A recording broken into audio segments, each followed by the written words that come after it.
fine. Listen, I think people will be okay with it. It doesn't feel particularly revolutionary. It feels obviously, a stopgap situation. But clearly, you never know.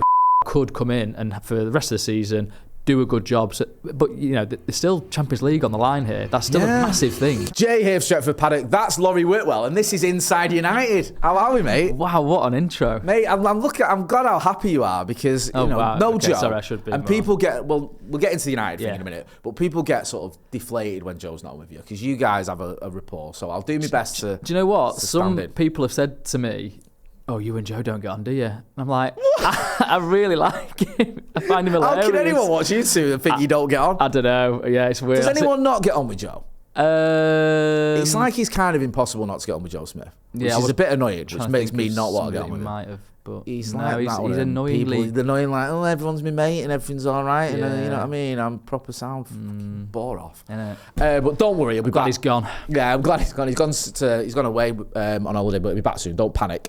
Not much happening since the last spoke to you, then, is there? No, yeah. So, do you want to talk about something else? Yeah, should we talk about films or something? The weather. Yeah. Seen any good films lately? No, but we are going to see Hamnet next week. So intellectual. There's a film about Shakespeare. Listen, I did do a module of Shakespeare's play at university.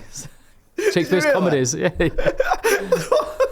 Shakespeare's comedies. What's your favourite Shakespeare's comedy? Shall we just claim Midsummer Night's Dream? Yeah, I love all that, mate. Swiftly on, 'cause I can't really remember. Is that the one with Romeo in it? Yeah, big time. And Othello. It's just classic comedy. Yeah, and they kill Macbeth. Yeah. Love that one. Yeah. My favourite too. It's a right rib tickler. Right, this has been Inside United. That's been Laurie. Thanks for joining us. Suppose we better talk about United, haven't we? Come on. Because there's been loads happening. Yeah, let's get it back. Let's get it together, Laurie. Come on, me and you professionals. Now, Joe. Come on, man. So Amorim got sacked. I don't want to be all like when JFK got shot, but where were you when you heard the news, and were you sort of like surprised, or did you think post Leeds, this is in the post?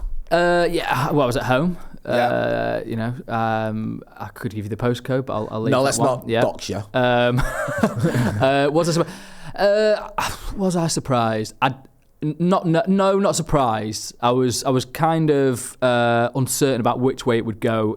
Clearly, it was part of the conversation, wasn't it? Could he get sacked? Yeah. The fact that he'd kind of alluded to stuff in the pre-match press conference set your antennae off, and then the comments that he made after the game, he's ramping it up even further. And obviously, in hindsight, it felt like that was kind of a mic drop moment for him, where he's like, I know I'm going, so I better bow out on my terms and say the things I want to say before I do go. Also pick the team that I want to pick in terms of back three, back five.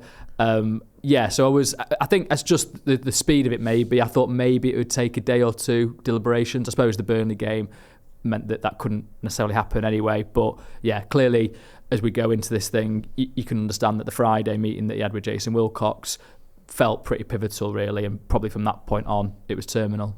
Yeah, it made me think as well, they might have been reluctant to give him another game because that meant another press conference. Absolutely. It's like, what's this guy he's cranking it up. So. What's this guy going to say? Yeah. He's just going to come into the next press and say, I'll tell you what I think it's Jim Ratcliffe. Like, probably best not to let him do that. Yeah.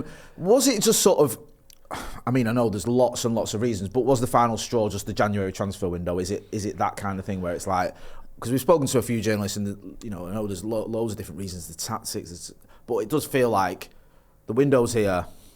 We've got money for Semenyo. We're not getting him, but we're not getting anyone else. The midfield is struggling, tough. Was that it, or is it just all of the above in terms of everything, really? Certainly the window, and I think he felt that United didn't do all they could for Antoine Semenyo. So really? That was the sort of view expressed to me, where you look at it and go, could they have acted, I don't know, differently? Ultimately, you look at January and think, well, Semenyo's going to Man City, so he's going straight into a team that is, I know they're having a wobble, but they could win the title this season, whereas with United, that's not the case.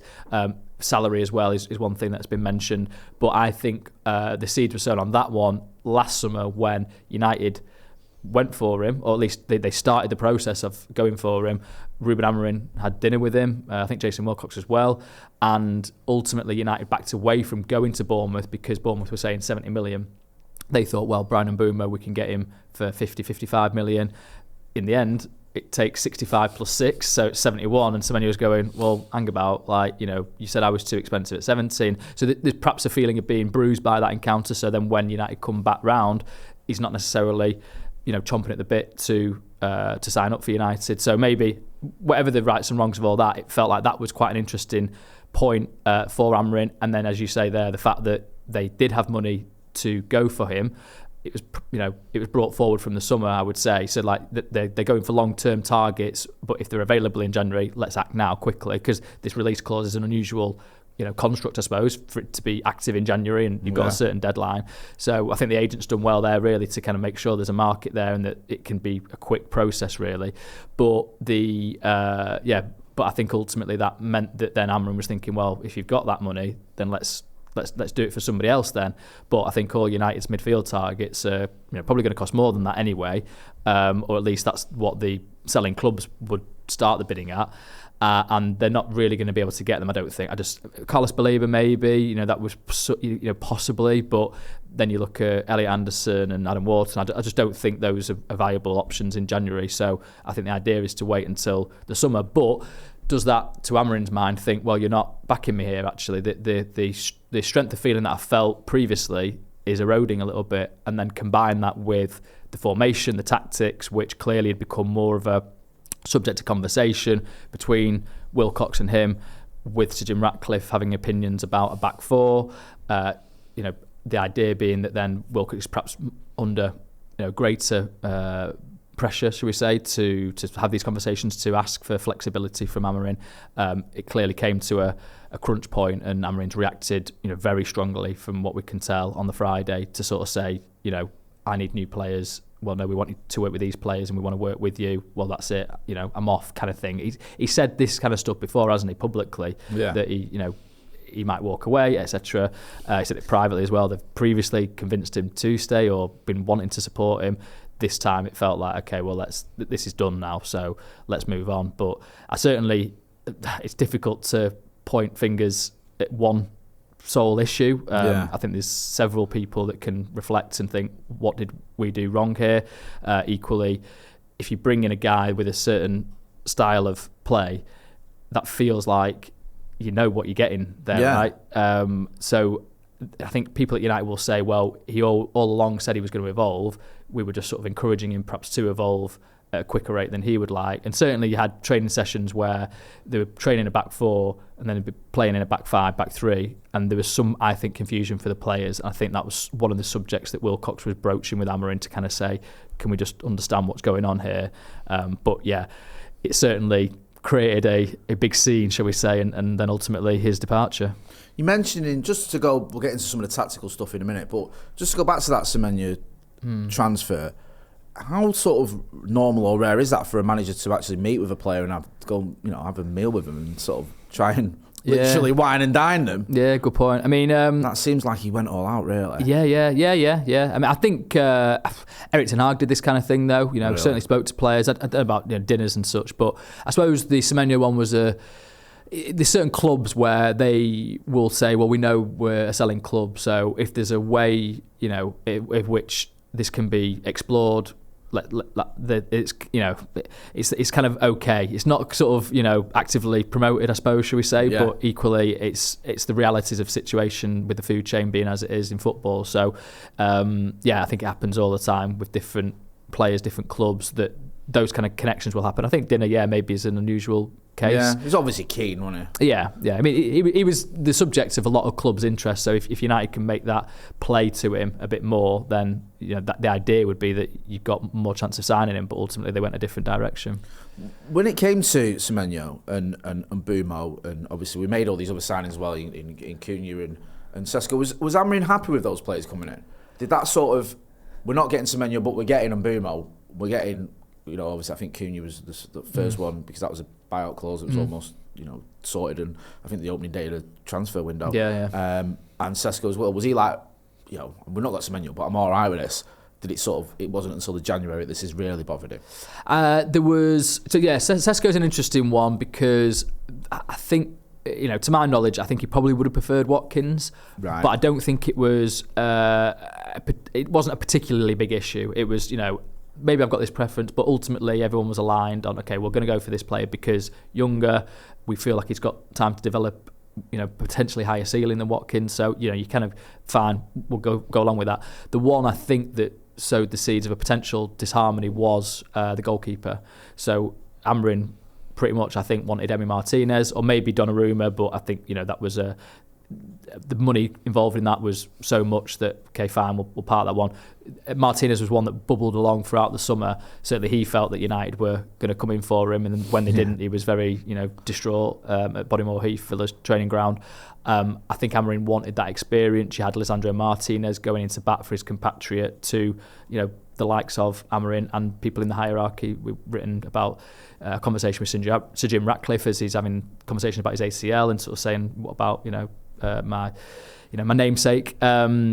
Ultimately, United wanted to go for. Well, at the time they weren't sure they were going to sign a goalkeeper, but then it kind of changed with Andre Onana. I think the pre-season showed them that we need to change the situation, and so you had Tony Coton, the chief goalkeeping scout, recommending Lomans and saying this is a guy he could really develop well at United. I think the idea was that he would originally kind of maybe be a number 2 and kind of take a bit of time to come to be number 1, but obviously it's not happened like that. But so that's who United went for as a club perspective, going, this is for the betterment of the club, not necessarily for the here and now. So, but I think that was the perhaps first sign of tension, really. And then as we go along, the January transfer window, clearly Amorim had different ideas to what the club were going to do. Just interesting, you mentioned Lisandro Martinez. There was, I think you've written about this, about a bit of tension between him and the manager at one point, and that got quite heated, shall we say. It's funny because I actually think Amorim liked that. Right, okay. I think that actually probably, because he was captain. So this is in training, like they've had this sort of so basically Martinez has obviously been out for a while. I think he originally had ideas of being back, sort of 3 games, 4 games into the season. Obviously it took a lot longer than that. I think he was probably like, wanting to get back sooner. And from what we can tell, he's had this kind of disagreement with Amorim about that during a training session, an intense kind of encounter with the pair of them. But like I say, Amorim's a very emotional guy. I think, and he's spoken highly of Lisandro Martinez previously. I think that showed to him, this is the kind of character I want. So he wants to be back playing, and he's not afraid to tell me what he thinks. I need that kind of character on the pitch. Because like I say, he didn't start immediately after that. There's a couple of games when he came off the bench as a substitute, but then, he then made him captain and he started the last few games, hasn't he? Certainly his last 3 games as manager, Amorim, head coach. Yeah, I mean, when you look back now at Amorim, is it just one of those that it was just almost a bit of a disaster, really? I mean, I'm struggling to sort of see. Do you think there are many positives there from the sort of, I don't know, from speaking to people at the club? Do you think there is going to be a feeling that, it was all right, or is it just like, well, we just got this completely wrong, and it's just, we just have to sort of learn from it and move on? Yeah, I mean, I suppose you could say that he brought certainly personality to the media space, and also you had a good relationship with him, didn't you? Well, I'll say that. He saw you on pre-season and said hello, didn't he? Wait, there we go. I think that's the extent of it. I don't think he really wanted to. I'm exaggerating. I remember he said, you're in. Was it in Kuala Lumpur, was it? Oh, right, when he went, he said, you'll miss me for the next 4 months, or I'll miss you for the next 2, whatever it was. Yeah, no, he had a sense of humour about it. I liked that. He could, he would definitely give you some good stuff in a press conference. So obviously, from a journalist point of view, you're kind of interested. You want to, and he would always answer your questions, which is then why Jamie Jackson asking him those questions on the Friday. We had Jamie on Monday, and he's quite a divisive figure at times, Jamie Jackson, amongst the fan base, because a lot of them are like, this is all because of you, this. Because he got a few quotes out of him, didn't he? Oh, certainly. Well, it was a sort of, I don't know, a textbook example of how to sort of tease out the information and just have a kind of, a level conversation with the manager, because sometimes it can be a bit forced in that kind of environment, whereas Jamie was able to kind of make it more of a relaxed situation, I think, and that maybe made Amorim more relaxed, and sort of he couldn't resist doing that last little line, to sort of, give him the nudge on which direction it was going. But yeah, in terms of Amorim's sort of legacy, shall we say, I suppose and I think this was right, I think the mood in the dressing room is better. I think you kind of got more players that are, focused on the club and the team, and there's certainly issues in the dressing room that Ian inherited, I think, and so maybe his strength on that is a positive. But then again, you've brought in this guy for one way of playing. Already Darren Fletcher's gone to a different way of playing, and all the academy were playing that way anyway. The players that they've bought, I do think have variability certainly to different positions, but you are flipping your mindset from what you were looking at previously to now. So that's an idea they were supposed to really be getting away from, that you kind of flip between certain player profiles depending on who the head coach, who the manager was. I think that there are big questions, aren't there, for INEOS and the people that have made these calls, because you had Sir Jim Ratcliffe clearly was integral to it. I think he was very charmed by Amorim in their interview process, and I think that's probably what gave Amorim the sense of standing at the club, that he had this relationship with the owner. And do you think there was an overconfidence there from him? Possibly towards the end, yeah. When you've got Wilcox, then maybe, like I said, I think they had a good relationship up until they didn't, if that makes sense. But if at that point then Wilcox is maybe asserting himself more, and Amorim thinks, well, I'm actually the superior football figure at this club, then that's when there's going to be tension, and Jason Wilcox does outrank him in the INEOS structure. So maybe that was due to him having had this kind of relationship with Ratcliffe. And obviously Wilcox originally had sort of, I think, reservations about the back three, whether it could work for United, whether it could work in the Premier League generally. Dan Ashworth certainly did, who was the sporting director at the time, and the guy who I would say had the best CV in terms of what United needed from that position.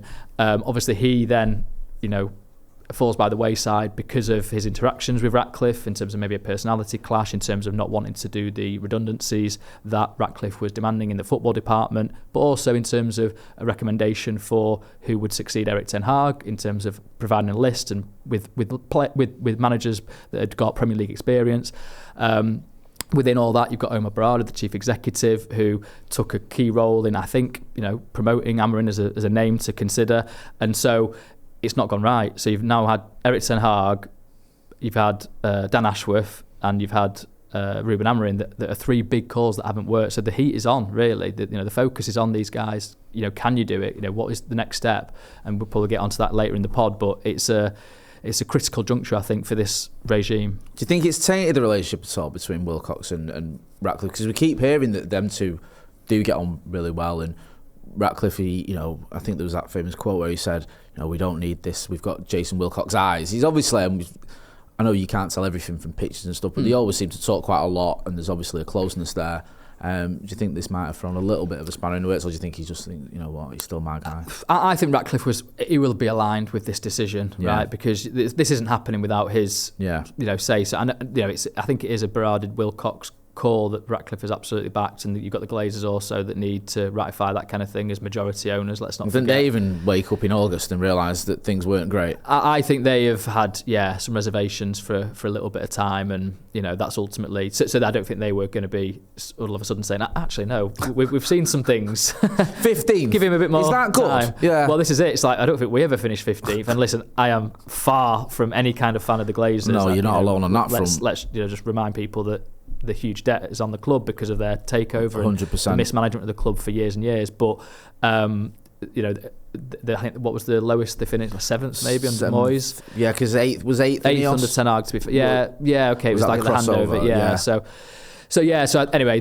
I think they have opinions as well. So, but I don't think it clearly. I would imagine Ratcliffe is thinking, okay, well, what's going on here? And I'm not saying that Ratcliffe is any authority on this necessarily either. I think there's some questions about his involvement in this and whether there's too much there. But I think he sees Jason Wilcox as somebody that can speak his language, that understands football. They can have this kind of dialogue. So I sense that's still a very healthy relationship in terms of them getting on with each other. Really worries me, the whole Ratcliffe thing, Yeah. With him sort of having this hands-on approach. And I get, you've put a lot of money into the club, and I get, things like redundancies, even if I don't agree with them, I get from a business point of view, this is what you've done in the past, this is how you see it. Even though I think United should be different from a business, any other business, it's not the same. Yeah. Fans aren't just the same as other customers for a business or whatever. Yeah. But I can sort of at least go, okay, well, he's got experience in business. But when he's hearing him saying, like, this is how you should treat injuries, or this is how you should Stretch. Yeah, like it wasn't that thing where he was like, "Oh, this is what we do when I'm running marathons, selling the medical department," and you're like, "Bro, that's not you. That's not stay in your lane." And then the whole like, "I want to see forward at the back." No, I want to see forward at the back, but it's up to the manager, and the manager has to have that freedom. It really worries me. We're in this sort of caretaker or interim post Amorim. Go on. Pre-interim. Interim. Okay. So after that's where we're at now. Yeah, that's where we're in the Darren Fletcher era. Yeah. It might only be 2 games, but we're halfway through it. Awesome. But undefeated so far. Yeah. Do you think this just sort of gives everyone a bit of a, I don't know, bit of a breather maybe? Guys come in, Darren Fletcher, everyone loves him. You know, he's a popular figure at the club, well respected by the fans, by players. I presume journalists as well. The journalists we spoke to, with Darren Fletcher, say good things about him. Yeah. It's just, is this a time for a little bit of a pause? And it's like, right, get Darren Fletcher in until the Brighton game where if we don't win that, everything. Well, it's last chance of silverware, isn't it? It's mad, isn't it? If United go out to Brighton, it's going to be a 40-game season, isn't it? Unheard of. Like, honestly, when we were looking at this season, we were like, oh, we're not going to have that many games. We've got Europe. How many? Well, even like in this post-Fergie awful era we've had in terms of like, where, you know, in comparison, we've always got quite far in the cups. We've been to, like, as Eric Ten Hag likes to remind us, you know, a League Cup final, 2, was it? He went to Wembley 3 times. Well, sorry, 3 times in finals. Yeah, in finals. And, you know, even Ole, who everyone says didn't succeed, loads of semi-finals and finals and got to the latter stages of a lot of competitions. And now it's like, I mean, look, we could end up winning the FA Cup, but there's a chance we don't. And Brighton's a tough game as well. You look at the... Yeah, the fact they've been in a bit of patchy form, haven't they? But they finally beat Burnley last time out. Yeah, and did they play last night? Yeah, they drew at the Etihad. Right, yeah, of course, yeah. Jesus Christ! I was so focused on turf. No, honestly, like they're not in a. It's not the worst result you can get. As you go to Old Trafford, which isn't exactly a fortress at the minute. No, and their record is. What money on penalty shootout though? Because it feels like a lot of draws United are getting at the moment. Don't it? It feels like it could be Fulham all over again. Remember last season? Penalties, and it's just like, oh mate, that was absolutely. Has Lemons faced a penalty yet? Is he any good at shootouts? He must have done. I can't remember. Let us know get involved in the chat in the comments. You can criticise us for not knowing straight away. Sorry, I don't know why I put that out of nowhere. I can't think of it at the minute. Ole Gunnar Solskjaer or Michael Carrick. It seems those two are neck and neck. Is that just what we're hearing? Everyone seems to be sort of singing from the same song sheet, unless there's anything. No, it feels that way. I had people earlier in the week saying Ole Gunnar Solskjaer. They felt like it was going to be him. But I think that's too early to say, really. I think him and Michael Carrick, it feels like are the front runners. Ruben Van Nistelrooy has been discussed as well. So I've not heard, but certainly amongst fans, that's not been a sort of a talking point as much as Carrick and Ole, but that could be one that happens. Yeah, well, I'd still lean towards Ole Gunnar Solskjaer or Michael Carrick. It's a funny one trying to figure out, because there was some suggestion Carrick could be number 2 to Ole Gunnar Solskjaer as they were previously, but now obviously Carrick's gone away, been Middlesbrough manager. Would he really accept that, and do United see them as the rivals for this sort of position, which is again also quite awkward maybe, because they are friends, they get on really well, like they know each other a lot, so kind of an interesting dynamic that we're here at. But then you've got Darren Fletcher and Johnny Evans. Darren Fletcher fitting and Johnny Evans. We've never mentioned Johnny Evans yet, who it's great to see him back at the club, because he left his role as the lone in December. Yeah. And now he's back. He's back. Yeah. Literally in the dugout. Yeah. I mean, clearly this is an attempt by those in power, isn't it, to just get the fans back on side. I mean, I don't say this very often about INEOS, but it's kind of a clever move, because most fans will get on board with it. They'll be happy enough. For all that Solskjaer's reign ended away at Watford and he was getting abused by United fans, I remember it, I was there. Well, you saw Bruno was sort of saying, please don't give him stick, give us stick. Yeah. And it was sad to see. Really, but obviously now, I think some of those players would still be happy for him. Bruno, Maguire, Luke Shaw, Dallo. He's worked with all these guys, so he understands. So I can understand United thinking there is actually a logical reason for bringing somebody with the knowledge of United back, and I've advocated that. I think there should be more United figures around the place. I completely agree, Laurie, and it does my head in a bit how we're like, Man City 2.0. oh, he was at City with him, get him in, and I mean, they need to be careful on that. I do think it's, and I know I sound like a bit of a dinosaur. You go, well, they've got football pedigree and they've had success at City and all the rest of it, but United shouldn't be just going and doing what City are doing and getting people from City. Yeah. Like, we should be like, no, we're going to do our own thing. It's because United have got enough of a heritage, enough of a history, enough of people that have had success at United to know what it feels like. You should be able to tap into that really more. I don't like it, this whole... And I know, like, you know, Jason Wilcox smashed it at the academy there, and Barada had a big role at City when they've had all this success or whatever, but I just feel like I don't know, it worries me a little bit when we keep hearing these City connections. So, you know, going full on United legend. Well, I say it's sort of a bit of a handbrake turn, isn't it? Yeah. From all the, you know, because even in the redundancies, you were getting a lot of people that have been at the club for a long time, you know, leaving the club. So for that to be the kind of direction of travel, then to kind of have this, now actually we're going to bring back the guys and put them in such a pivotal role. Fine. Listen, I think people will be okay with it. It doesn't feel particularly revolutionary. It feels obviously, you know, a stopgap situation. But clearly, you know, you never know. Solskjaer could come in and for the rest of the season do a good job. So, but, you know, there's still Champions League on the line here. That's still a massive thing. Can't write this season off, can we? Like, there's no way of that. No chance. And so I do think maybe if you've got people that come in that have got United at heart, then they will understand that come the end of the season, fine, I've done my job here, I will leave. It doesn't have to be a difficult, you know, exit. Whereas if you kind of appoint somebody, you know, who hasn't, you know, from wherever else in the world, then maybe they would want to stay on longer than that, and it'd be difficult to kind of get those negotiations to a point where, you know, listen, this is your job until the end of the season. I don't know, but of a good enough quality, of a credible quality. Yeah. So yeah, it's an interesting sort of change. I mean, I don't know which way it's going to go, if it's Solskjaer or Carrick, or maybe Van Nistelrooy makes a late charge. But like I say, there was people earlier in the week suggesting that it was Ollie's, but I don't think it's as clear cut as that. I think there's still talks to be had. They want to meet both the guys. You know, I don't think they need to really meet Van Nistelrooy, because obviously Wilcox and Barada were in place pretty much when Van Nistelrooy was, so they've already done that bit. So it could almost come down to the sort of the interview. Possibly. Yeah, like possibly. Who sort of puts the case across the best out of two pretty close mates as well, which is just such funny, a bizarre situation. Presumably they're in touch. Yeah. Well, how did your interview go? What did you tell him? You told him, oh, really? You said you do it for 50? All right, okay. Well, yeah, I mean... Yeah, that's a bit, yeah. Oh, my interview went really well, really well. Yeah, how did yours go? Oh, that's a shame. One of them ones. This is, even by United standards, it's mental. If you'd have said to me this time last week, we're going to be sat here talking about Ole Gunnar Solskjaer or Michael Carrick managing United in the season, I said, shut up. When I first saw it, I was like, that's obviously just, you know, hope, or kind of, you know, it feels too obvious, or I don't know. But then, yeah, it's legit.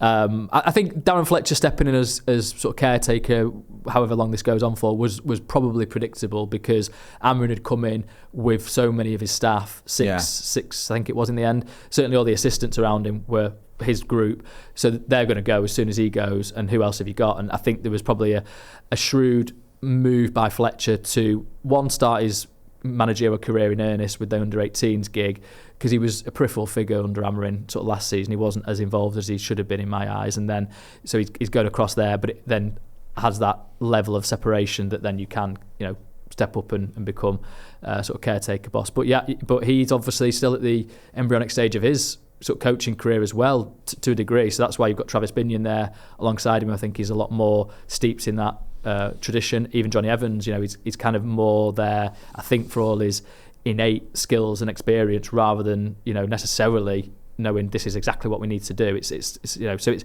can it work? I mean, you certainly look at the performance last night and thought it was pretty good. They should have won, shouldn't they? Pretty comfortably, really. It's sad because we should have, and it was better. But people are going to look at the result and just go, "Yeah, you still haven't won." With Burnley, who were 19th, whatever they are, who are bad, they are poor. Yeah. So you didn't win, and we played better. Yeah, isn't much of an argument, but we did, and it's a shame. Do you not think there's any chance of the club just going, look, why don't we stick with Darren Fletcher? Like, because, look, I get the only argument, and there was a time when, for that brief fortnight at the end of the year when we were top of the league under Ollie, it was like one of the best times. After a win away at Burnley. Yeah. It's all back to Burnley, innit? It's just everything's about bloody Burnley, eh? Like, it did feel like you know what, that was great. Obviously, ultimately, he did get sacked. Yeah. It didn't work out. It wasn't given loads of time. It was given quite a bit of time. Carrick is a little bit different, but do you not think there's an element of why not Darren Fletcher to the end of the season? I mean, he's could be. I mean, we'll see how the talks go. Yeah, it's obviously just a big step, isn't it, for 6 months? Well, okay, it's not. What is it? 5 months. But and there is that thing as pressure, like you said, that this isn't United aren't 15th now, where it might be just look steady the ship. No one expects much. Get us into the top half of the table and just maybe try and go on a cup run.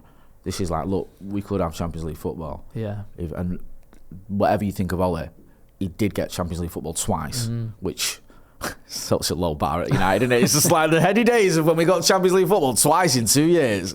It was amazing, but he did that. So I can understand it. It's just... I think if they'd beaten Burnley last night in the way that the kind of chances fell, like if they'd won 4-1, for example, and then they go and beat Brighton, then you're starting to think, okay, maybe we just leave it for a little bit to see how this goes. But I don't know, then you've also been in these situations before where that's happened, and then the whole future of the club has changed course from what it was probably going to be. So I think like maybe you should have a plan and kind of stick to that plan. Yeah. It's weird because it seems like even with the caretaker interim stuff, that always seems a bit weird. Like with Ole, he went on this mad run when he was caretaker, winning almost every game. Obviously the night in Paris and all the rest of it, and you're like, this is amazing, like breaking all these records. And then when he started losing, he got the job permanently. Because you remember, we lost at Wolves and we lost at Arsenal, or Arsenal and then Wolves. So it was like, we're out of the FA Cup, we dropped out of the top 4. I think he got us in the top 4 and he dropped out. And then they went, right, now you're permanent manager. And then we lost like 10 of the next 12, whatever. I know ultimately, he did have some success later on. But then like it was the other way around with Carrick, wasn't it? He had the decent interim spell, but they were like, we don't care about that. It's Rangnick. I think to be fair, I think Carrick chose to leave United. Right, fair enough. And it's interesting, like some people that I speak to say that, the management gig isn't necessarily the be all and end all for him. Like I know he went and did well at Middlesbrough. I know, he obviously didn't stay there, but when you look at what he achieved, it's pretty good stuff, but it's not necessarily a natural fit for him. I think he much, from my understanding, prefers the coaching side of things. Yeah, so there's obviously a lot of stuff that comes with being a manager, particularly at United. There's so many media commitments and then just all the kind of logistics and organisational stuff. So yeah, that's an interesting aspect to me, which is why people would think, could you not have Ole and Carrick back sort of together? You've got a good unit there with Fletch, with Evans. Let's see how it goes. Get Scholes in there. Eli's got opinion. Get Nicky, but Gary Neville's has got something to say for himself. Roy Keane getting there. He can get everyone going. It's weird because with Carrick, there was always that talk with England, wasn't it, that he was never quite comfortable with the England camp being, I don't know, just didn't quite enjoy it, and I think people spoke about it, and that's one of the reasons why maybe he didn't get as many caps as he should have done. Maybe he's not that guy in terms of all the limelight or whatever all the time. He's something about Michael Carrick that I just love him. When he was at United, he's cool, isn't he? Yeah, he just looked those 3 games. I mean, away to Villarreal, first game, win 2-0, and that basically means they've qualified from the group, which is a big moment. Well, that was the highlight of that Champions League campaign. Yeah, it soon went downhill when Rangnick got his hands on it. Yeah, Atletico Madrid won it then the next year. Chelsea drops Ronaldo. Drew at Stamford Bridge, and then the Arsenal game at Old Trafford. Yeah, to get us into the top 4. So he went to Rangnick. Here you go. You're in the Champions League knockouts. You're in the top 4 of the of the Premier League. Good luck. And it all. We had a good 40 minutes against Crystal Palace, didn't we? We'll always have that. Yeah, it was. It was. But that is the thing, isn't it? Like, how much Rangnick, I think, whilst it wasn't the right fit at all, and there was issues certainly, and certainly with his coaching as well, he couldn't get the right coaches in that he wanted really because of the interim situation and the work permits. But there was always that idea that, well, the players towards the end, are they really going to be totally committed to what you're saying because they know you're on your way out? Will that happen again here? Maybe it's different if you've got somebody, like I say, with that United heritage where people are thinking, well, I just need to do it for this guy. I want to do it for Solskjaer or for Carrick. So I think there would be support for those, appointments in amongst the group. It's just a million miles away, isn't it, from like the idea and the time of just playing for the badge, playing for the fans, no matter what. Yeah, you still got to consider these things, and I get it because we've seen it. We saw it under Rangnick where you could just tell. Like, there was players there that just checked out, and the results showed that, and the performances showed that, and the fans could tell it because it was almost as bad as I've seen it, certainly in the stadium, from the relationship between the fans and the players, was awful. It really was. And, United fans have always prided ourselves of getting behind the team, and I think that's one of the reasons Anthony Elanga was getting so many games, even when his confidence had deserted him, because it was like an academy player who the fans are going to support probably a bit more than some of the other players who have been around, even if they come from the academy, been around for a long time and weren't performing at those levels. Do you think that this is going to be a caretaker job no matter what? Do you think that they could be? Because people might look at it and go, Ollie comes back in, let's say it's Ollie. We've been here before, he goes on a run, we end up in the top 5 or 4 and get Champions League football, and it's like, well, maybe we should. Could be worse. Yeah, do you know what I mean? Or do you think the club are going to go, no, look, we need to make it certain or set that? I think they will. I think they will do. I think that's clear. I can see the wisdom of waiting until the summer when you are going to have more options for a permanent position with that kind of experience that you feel like would justify being Manchester United manager. Because Solskjaer, he's had his go, really. It feels like. Carrick maybe is a slightly different one, because obviously that was only 3 games and is at the start of his managerial career, and would he then feel like he could grow into it? And you're sort of thinking, okay, maybe there's something there beyond the end of the season. But yeah, to my knowledge, I think they are clear that this is a caretaker role, and then they can appoint a permanent manager in the summer. There's so many, that makes sense to me, and I think that's I think INEOS sometimes need to, it's weird, like almost take the emotions away, because we saw it with Ten Hag. Now I did a video, me and Joe did a video at Wembley Way after the FA Cup final. If you'd have said we're giving Ten Hag a 10-year contract, I'd have been like, okay, not a problem. You know what I mean? Because we just beaten City in the FA Cup final, absolutely buzzing. But if he's not your guy and you don't believe in him, then you have to be not like just fans and go with your emotions. You have to be hard-faced and go, no, we don't care if he just won the FA Cup. We finished 8th. He's not the guy we want. This isn't moving forward the way we want it to. We've got a plan and he ain't part of it. I get that, even though I might not agree with it. I understand it and I get it. I think they need to do a little bit more on that, INEOS, because it'd be quite... If United do get Ollie in and we finish 5th, and 5th is Champions League football, most fans will be like, he's got Champions League football. It's Ollie. Do you think they would? I think emotions is going to play a part in it. If you're back in the Champions League with a guy who, it's very difficult with Ollie as well, because you love him so much, because of we use the word legend, and some criticised me the other day when I called Darren Fletcher a club legend. Like, he's not a club legend. And I understand, look, I get it, because United are quite sort of spoiled, stocked for legends. Yeah, when it comes to the amount of actual legends we've got. Most clubs don't have anywhere near the amount we've got, because we were so successful for so long. We've had so many players that have achieved so much at the club under Sir Alex Ferguson, of course, that we do have quite a few legends, and Ollie is one of them. You don't score the winner in a Champions League final and score a lot of other goals for us as well, and be at the club as long as you have as a player and not be a club legend. That's just not a thing, let's be real. So it is, if you're in the Champions League with him as your manager, and it means more. And sorry, I've just gone off Scouts then, haven't I? This means more. Yeah, we've gone full Scouts. Why not? This is our year. Do you know what I mean? But I remember at the time, I mean, correct me if I'm wrong, but I'm pretty sure I defended Ollie quite a lot in his, when he was manager, because I was saying, what does football come down to, really? Like, it comes down to emotion, connection with the team, with the guy that's the face of the club, really.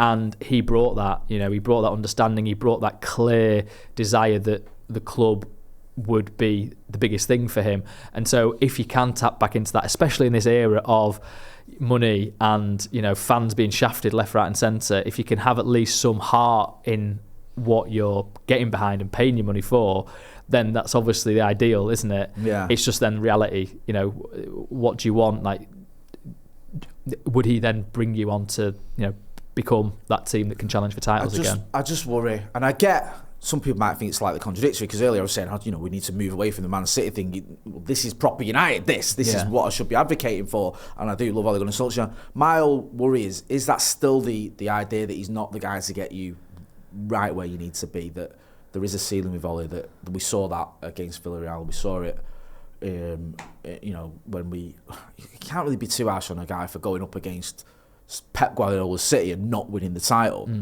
But we weren't, other than that, fortnight we spoke about, we're never really in it. And you always felt like is he that guy? I mean, the mad thing is now the standards have lowered so much at United that people look back at his time, even the last season when he got sacked, and go, actually, that run weren't that bad. Do you know what I mean? When he got sacked, he was on a better run than the manager we've just, you know what I mean, signed up. So it is a weird one, but I just feel like those conversations, those questions are always going to be there, and maybe with good reason. Maybe there is a sort of a time and a place for Ole Gunnar Solskjaer, and even if that is the end of this season, maybe that should be it. Do you know what? I'm just thinking about it. Like, how good would it be if you could actually then go and sign off, if it does happen, in a more positive way? Because obviously it was pretty, you know, vitriolic, wasn't it, at the end? I know he did the exit interview and you could see the tears, and that maybe did. I don't think it ever really touched his playing legacy. You know, obviously that's unmatched, but.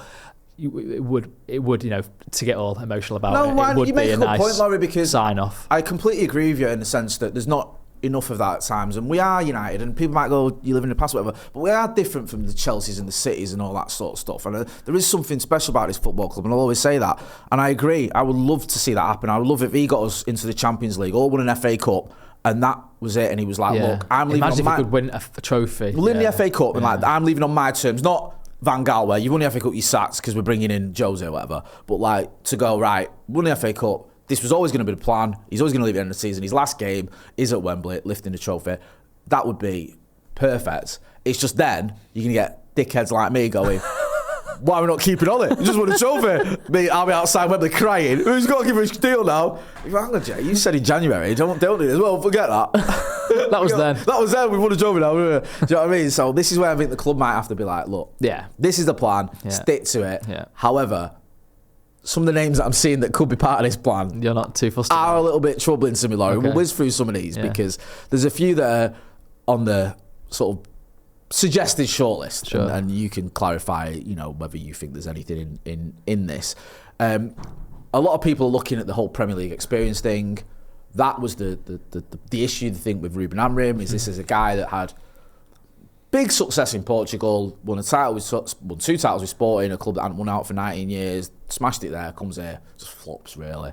So do we need to, you know, follow Dan Ashworth's suggestion? It would be funny if they appoint someone that Dan Ashworth recommended. Yeah, like we've seen Marco Silva get mentioned. Anything in that? Do you think that could be a winner? Potentially. I mean, they interviewed him, didn't they? Previously, they spoke to him. So I don't know. I would always, personally, I would be reluctant to go for somebody that you've already spoken to and have kind of passed by a little bit. So, for example, I don't know how far they got with Areola previously. I don't think really too much. Same with Glasner. So maybe they are fresher people to explore and see, you know, whether something could be done there. I certainly think they will be under consideration, because why wouldn't you? You know, the Premier League experience, the fact that, you know, they have had success. Certainly Glasner. I mean, you know, winning a European trophy with Frankfurt and then, you know, doing what Erik ten Hag did and beating City in the final. That's what I mean. So we're going to get the guy that finished 8th and beat City in the final, get rid of it, and bring in the guy that finished 12th, whatever it was, and beat City in the final. I know it was with Palace. It's completely different when you look at the resources and everything. I don't know. Talking about emotions and feelings and all the rest of it, I just get underwhelmed by all. And you know what I mean? I'm not hating on Glasner. Bloody hell, I was dancing around my living room when he beat City in that final. I thought it was great. And he has done well at Frankfurt, like you say.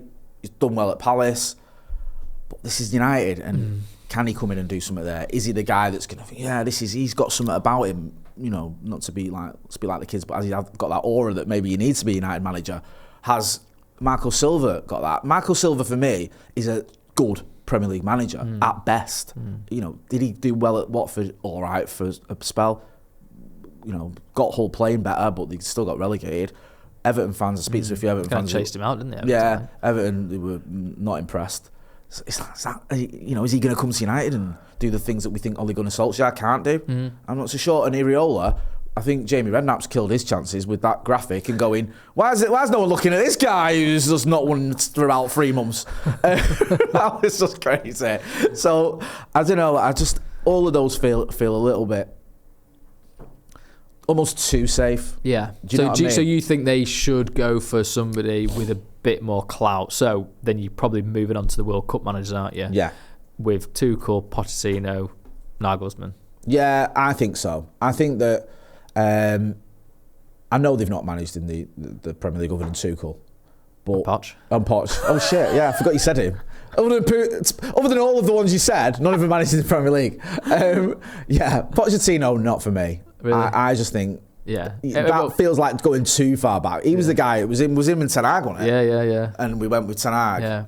And now it feels like we've lowered our standards enough that the guy we thought weren't good enough, he is good enough now. What happens if he wins the World Cup with the USA? If he wins the World Cup with the USA, yeah.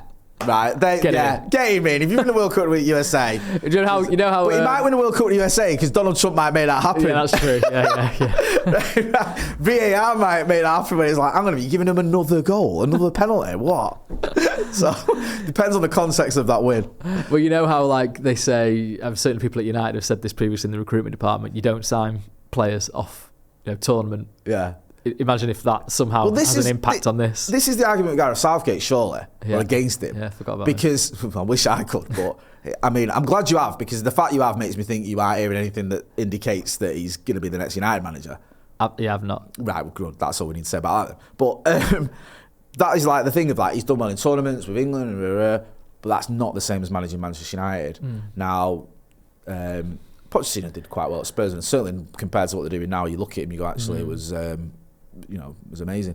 Tuchel obviously has had success in the Premier League. I know his Premier League sort of performances weren't amazing, but he won a Champions League with a Premier League club. Like, let's not dismiss that. Yeah.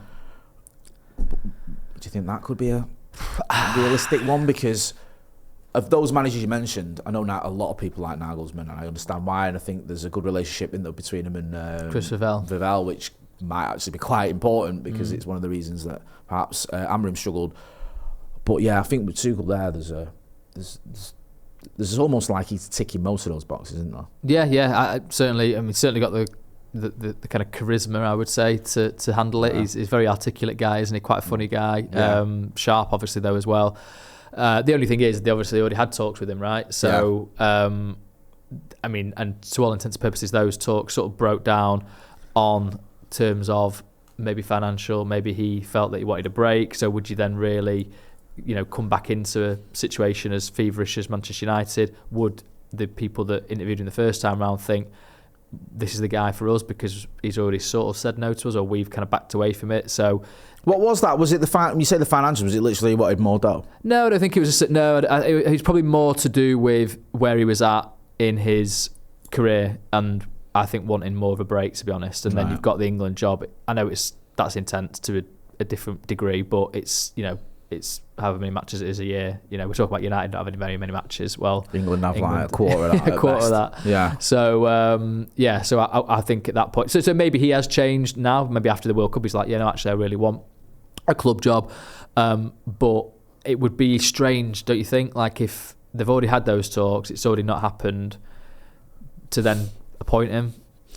Yeah, it would. I mean, unless he did a madness in the World Cup and they were like, wow. Yeah. If they beat the USA in the final. Then. But surely you'd have to look at it before the World Cup, wouldn't you? Well, this is it. So would you actually have to get the kind of the building blocks in place first? Would that though be awkward for these guys if they're supposed to be focused on their countries or the countries that they manage?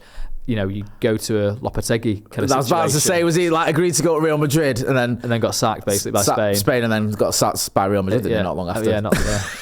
And then he was in the reckoning for United, wasn't he, for a little bit? Of course. That was, why not? Why wouldn't we do that? Was that the Ranić era that was the case?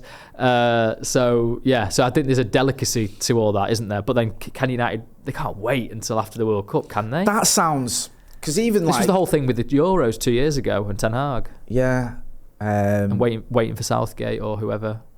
Because we did it with Van Gaal, didn't we? But it was arranged. But that was arranged before it was. Situation, wasn't it? So maybe they could do that. And it was sorted, wasn't it? But I think he was able to command that with Van Gaal being the kind of figure that he is in Holland. Yeah. That they were okay, fine. We know that it's not going to be prolonged after this.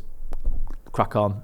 England fans would hate Tuchel. Yeah. If it was announced like that after this World Cup, he's going to be the United manager, England fans would... I think that would be an issue. He's already sort of got to win a few of them over because they care about the fact he's German. But, yeah. That would be like, I think that might make it almost untenable for him as in a tournament. I don't know. There's no standout candidates. There's some people mentioning Xavi. I don't know if he'd take it, would he? Well, I know they mention him now, you mean? Yeah. Yeah. Because wasn't the talk I mean, it was very brief because there was sort of maybe when Ten Hag went, it could be Xavi, and then within about a day, it became obvious that it wasn't going to be Xavi, it was going to be Ruben Amorim. But there was a brief sort of 12 hours or whatever. Yeah. I don't know about that one. Luis Enrique. If he's this is like because it's been announced, hasn't it, that he's not going to sign a new deal at PSG. So he's going to be available. Yeah. I mean, that's a sort of manager. If he comes in, everyone's like, wow. Yeah. Wow, we've got a guy who's in like two trebles or something. Yeah. Like, that is mega. But I don't know. I think that is the one where you go, would he want to do that? Yeah. Because you go in from arguably the best team in Europe to a team that's the 7th best in England at the minute. I don't know. I mean, I don't think anyone would moan about that. But. Well, and then also you perhaps back into how much authority would he want, and if he's going to come dynamic, especially if we're not in the Champions League, he's going to want to control everything, isn't he? Yeah, you'd think he ain't going to have Jim Ratcliffe telling him what formation you play. Well, was that the whole thing with Donnarumma and the goalkeeping situation at PSG, where didn't he make the call on that he didn't want that kind of level of contract being given to a goalkeeper and then style of play as well coming into it? Yeah. I think he had some kind of role in that. I could be a little bit off the exact specifics there, but yeah, I think he has certainly got. He'd come in, wouldn't he, with certain demands. Can't believe we're here again, Laurie. Why really? does this keep happening to us? It is a bit like Groundhog Day, isn't it? It's literally talking about the same people we've been talking about. It's like again. Pochettino, now we're talking about Tuchel, now we're talking about, honestly, Luis Enrique. We've been here before with him. I think that's why there was Ollie at the wheel. Like, it's just mental. I think that's why there was a support for Amorim's appointment, wasn't there? Because it felt fresh, new. If it could work, it could go on and be there for quite a while. That's the idea. I think that did get him a little bit of grace as well, because most managers at United, you get anywhere near 15th, even if you took over in November or whenever it was, you are and lose the final at Spurs, you ain't getting another chance. That's you done. There's that and the formation, right? So it's like, well, okay, he's obviously coming in trying to change something. You need to take a few steps back to go forwards. But I think if that, like I say, Rangnick got pilloried, I think there was understandable reasons because of what was going on behind the scenes, but they ultimately finished 6th. And I know it was a pretty poor league that season, but 15th is a whole lot worse. Yeah, it is. I think the one positive I could say with Amorim, and I hope it is a positive, is, or maybe you don't even put it all on him, maybe on INEOS, but some of the players you've moved on probably needed to get moved on. Yeah, I think so. And the signings look, I've said this before, almost manager-proof. Yeah. Like Brian Bruno. So. I think you get any money, you can get a tune out of him. I think you could argue the same with Matheus Cunha. I know he's been a bit up and down, but he's a good player. Even Sesko, who's had his critics, especially last night, even after he scored 2 goals, Tim Sherwood wouldn't leave him alone. His runs were just good, weren't they? Those runs were, because I've criticised him. I think at Leeds he sort of really didn't offer for a Xerxes situation that he had a chance to slip him through, and maybe a couple of moments again against Burnley. But then second half, just really aggressive with his runs, made the decision for Bruno Fernandes, for Patrick Dorgu, where to put the ball. So hopefully that can be a platform for him. But I do wonder now what it means for certain players. So like Ahmad, where do you put him in the team if you've got Mbeumo? If it's a 4-2-3-1, do you put him at 10 and then Cunha on the left and Mbeumo on the right? But then where does Bruno go? Does Sesko drop out if you put Cunha up top? Sorry, I'm just... No, I mean, you have to listen to Sir Jim Ratcliffe. He wanted Mbeumo at left wing back, didn't he? So I'll just do that. I mean, it is... I mean, and the problem is, it's all right if you've got a 50, 60 game season or whatever. When you've got a 40 game season, there's more problems, isn't there? But we'll see. We'll find out whether we've got a 40 game season at the weekend when we've got Brighton. What are you thinking? What are you feeling for it? I think we'll do him. Yeah. Like, I think a nice 4-1. Danny Welbeck getting a goal as well, so everyone's happy. Yeah, including me. Yeah, love Danny. The home fans applaud him. I mean, I'll probably be on the pitch when he's good as well. Yeah, it's just a lovely day out, and we're through to the next round of the FA Cup. We've got a 41 game season, and everyone can go home. At least 41. Yeah, Laurie, always a pleasure. Thanks, I know you've been mad busy. There's all sorts going on. Yeah, and there's never a dull moment. But I think you've cleared up a lot there, and we can understand why it wasn't sort of happening with Amorim, but it's still interesting to find out just exactly why, and also what the club's thinking. And we'll find out more obviously later on in the week when we see whether it's going to be Ollie or Carrick or Fletcher or Johnny Evans or Binion or whatever. Who knows? Hey, Keep your phone, it might be you. Go and check out The Athletic. There's a link in the description to Laurie's articles and all the other good stuff we've had on there. That's been Laurie Whitwell. I'm Jay Moyer. This has been Inside United. Don't forget to hit like, share and subscribe. And thanks for watching.